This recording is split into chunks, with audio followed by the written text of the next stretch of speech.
Well, thank you all once again. This is Sam's Corner, and this is your host, Sam. Very exciting weekend of football games with some very happy score lines. Let me put it that way. Liverpool once again continued their winning streak. 2 goals to 1. Got it done. Yeah, it's Liverpool. Um, Isak didn't score though, for once. For that part, I'm happy. But Ekitike scored. Tottenham and Brighton played a very wonderful game. Kudus was very exceptional with 2 assists. And I say it again, Kudus is just a bit selfish or selflessly away from being put in the conversation of the best in the world. He's got all the tools. He's strong. He's very technical. His shooting ability is there. He can dribble. And now he's at the work rate to this Tottenham team, tracking back and forth. I feel good for him, and I like where he's heading towards. I like where he's heading towards. It was a great game. Leeds United beating Wolves 3-1, and Burnley and Nottingham also 1-1. West Ham again. West Ham lost. Now the Hammers. I think Muhammad no he say no. Any metal be anu na ku adane plastic and I say wood because yeah, the Hammers cannot hammer anything. Losing at home to Crystal Palace. And it's not fair, like I said last week, it's not fair to Graham Potter because they sold some of their best teams and he's been given a tough task. But at least they should be still performing. So, among person be relegation, yeah, I was West Ham needs to wake up because they are staring right in the face of relegation. So, yeah, Sunderland and Aston Villa 1-1, and an amazing game that went on yesterday, which was the Sunday game, was Arsenal and City playing a 1-1 draw, and I'm very happy that Man City didn't get a win. Of course, as a Manchester United fan, but at the same time, Ateta, had he lost this game, I would have been really disappointed in him. Arsenal's chances of winning the league is big this year. They're informed. They have better squad than Manchester City. They have better backups. They have a better bench. They have a depth than Man City. So I was surprised they were losing this game, and I'm really glad they pulled the level in the last minute. And that was a very determined goal by Martinelli. That was a goal that you have to really want it to score. And coming at the time it came and earning them 1 point from that game will be huge, considering Liverpool hasn't shown any sign of losing a game yet. So Ateta has no excuse, and I wasn't expecting him to lose this game. So he has to buckle up. Ateta has to buckle up. Now, my game of the week, of course, Manchester United and Chelsea.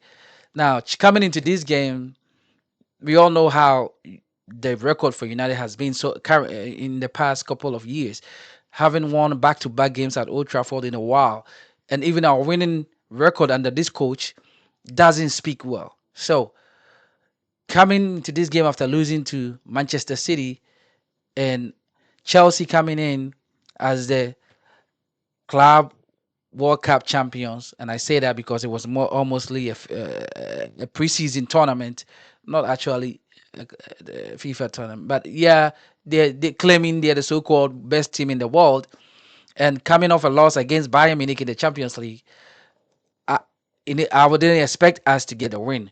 But the game changed in the early minutes when Robert Sanchez got the red card. That really set us for for the victory. And yes, still I wasn't convinced. I wasn't convinced because when the team goes down by a man as early as Chelsea did, I expected United to really dominate and get goals. And I think for me, they they were let off by the referee in a way that had we conceded the red card as well earlier, had we considered has Casemiro conceded the red card earlier, it would have been let me put it this way, that it would have been an interesting game. It would have been an interesting game because I didn't I expected us to take the game by the horn, attack Chelsea, and go get that win, go get that victory. So if and I'm saying if because if this coach is still going to stick with this formation, it begs the question: are these players going to be able to adapt? Would they be able to adapt? That's my question that I'm asking. Are they going to be able to adapt? Because even though Chelsea went down as early as they did, we still couldn't really dominate them, right? We still couldn't really dominate them. It was in overall a win, which is a win. A win is a win, but I still feel like we should have really put the pegs on them. And Casemiro getting the red card didn't help as well.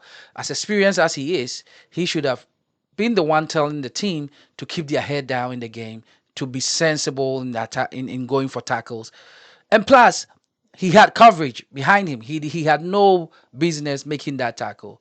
He should have let him go. He should have let the player go. That was a silly tackle to me, and it almost nearly cost us the 3 points. Going against City, Arsenal, and Chelsea in their first 5 games and coming away with 7 points. So moving on, the Ballon d'Or has finally been announced, and me personally, I'm happy for Dembele in the sense that he I always like that uh, underdog or that story of people going down and coming back up. I'm a fan of that. I'm really a fan of that, and I feel like Dembele's story is an epitome of that.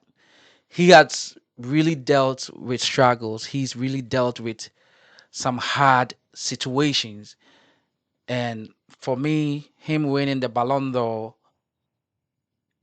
is a testament of his attitude and work ethic. He did not let the injuries, the consistent injuries, derail his uh, love for the game. Most people don't know this. Is footballers keep getting sidelined by injuries. Mentally, it really affects them. It's hard being on the sidelines for a long time, knowing what you can do and not being able to do it. Especially, and also something that you love to do and not being able to do it. So, for him to come through all these adversities and to be able to make it to this far to winning the Ballon d'Or, I really I really respect his effort, and I'm glad for him, and I'm happy for his family and friends who's been around him, because to go through these situations you have to have good people in your ears. You have to have a very good supportive system, and Dembele showed that he has good people around him. Going back to PSG, reviving his career, not just reviving, being a main contributor on the PSG team, being a really uh, main piece of that team winning the Champions League, and that tells you what a kind of a person he is. I'm really happy for him, and you could tell that it's not just me. The fans in Paris, as he was announced as the winner, and this is them coming out. You can see this is an amazing support. This is the support they had waiting for him outside while he was receiving his trophy, his Ballon d'Or trophy. The support is massive. Fireworks, horns, whistles, everything you can possibly think of. The French had it waiting for Dembele, and it's absolutely beautiful. That is why we love this game. His story is a great story, and I'm happy for him. I'm really happy for him, and so as the people in France. So the Ballon d'Or officially announced, and I don't disagree with the choice one bit. Could it have been given to another person, maybe Mo Salah or Lamine Yamal? Vitinha, Rafinha, any one of these players had a great season, and I think Dembele edged them all. I don't disagree with it. Most of the time, the Ballon d'Or has been really like a popular contest rather than people who really deserve it. So it's an award that I really don't like to debate on because it's really debatable. The likes of Thierry Henry, Dwight York, you have Rooney not winning these awards. This Ballon d'Or tells the whole story. Messi had no business winning in 2023, and I will say it again. Lewandowski had an amazing season. Modric winning it again. That is also another one. But it could go on and on and on. But I'm happy for Dembele. He really has worked hard for this. He deserves it. I'm really happy for Dembele. Yes, so he really deserves it. Yes, before I go on, I want to talk about this goalkeeper right here. And it's really hard to say his name, but for a goalkeeper to make five penalty saves in a row is unprecedented. It's really unprecedented, and it's a new Bundesliga record. He has faced five penalties in a row. Five. Five penalties in a row. And it's just amazing. Having the mindset, the mentality to save, including Florian Wirtz, it's not easy. He's faced five penalties in a row. In a row. And it's just amazing. I've watched it over and over. And to be honest, I didn't know about this till today. That he had already equaled the Bundesliga record, which was like four goals, four penalty saves in a row. So the name is Noah Atubolu. I don't know where he's from. I won't speculate, but that's his name, Noah Atubolu. Uh, he's a goalkeeper for SC Freiburg. And if you know SC Freiburg, my Ghanaian people should know this. That is the team that Daniel Kofice plays for. And he's been out injured. But that's their goalkeeper who has faced five penalties in a row consecutively and saved each and every one of those penalties. I'm really happy for him because it's an amazing record. It's a very big record to have under your name. It shows the kind of goalkeeper he is, not the kind of goalkeeper Man United have had recently with Onana and them. So yeah, no shades, but I feel like if you have such a strong goalkeeper, it really it really boosts the team's confidence massively. Goalkeepers play a big part in our game, and I'm really happy for Noah for having that record. So for those of you who did not know, he just set that Bundesliga record. I'll look for the record for the other leagues, but he it's amazing. It's a pretty big amazing record. So yeah, moving on. The past weekend as well, Barcelona and Real Madrid also recorded wins, still putting those two teams on unbeaten. Just that Madrid has won each of their five games. Barca had just one draw. Rashford looking good, even though I heard he was late. Oh my boy Rashi, man, he has to wake up. Yeah, that was on that side. And to finish it off, we got some Champions League games coming up. Um, Not as interesting games as last week was, but again, it's the Champions League. Every game is interesting. But the match of the week is PSG Barca, which is a repeat of last year's semi-final. No, sorry, uh, not last year.